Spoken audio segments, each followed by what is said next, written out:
Now then everybody, so today's, or this evening should I say, video is exactly what it says on the tin.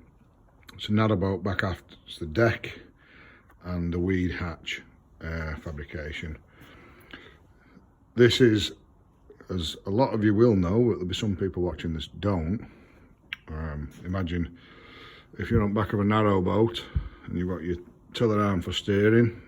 That goes down through here. There's a big boss and the union goes on that and a bearing. But the shape of that is essentially the back of your boat. So it's just over 6 foot wide. Now the idea with this is as follows. So all this will be welded into the boat itself. And the idea is so that you can get this lid, which is here. Bear in mind, there's some handles to go on here, and it's quite a big gasket, thick rubber, watertight gasket that goes on there. So that lives on top of there.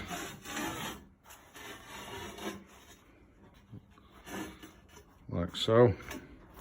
Some handles on it and what have you. And that then will have some screw down. Let's have a look.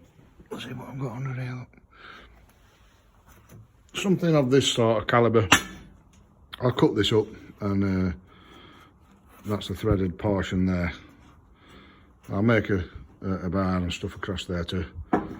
So you can wind that down onto its seal to make it watertight. But the whole idea of this is, to get to what I was saying, is so that you can get down to your propeller, which would be under here. So with the canal networks and such like that, they are quite shallow.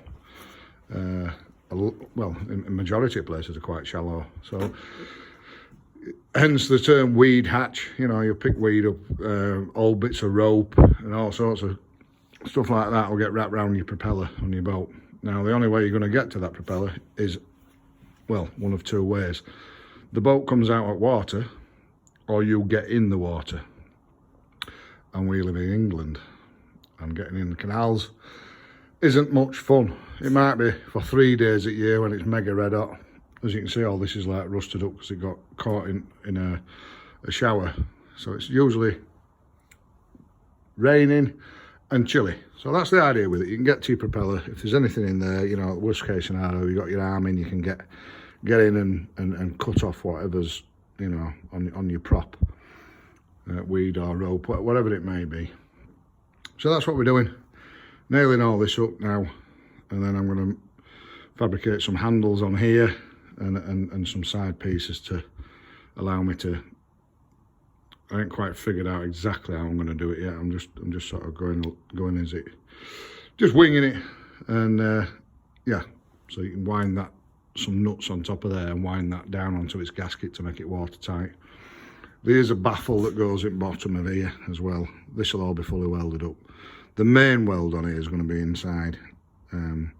The outside welds are just, you know, they're not mega structure. The structure is going to be in here because start running big welds out here, and this is going to bow, bend, and pull like nothing on earth.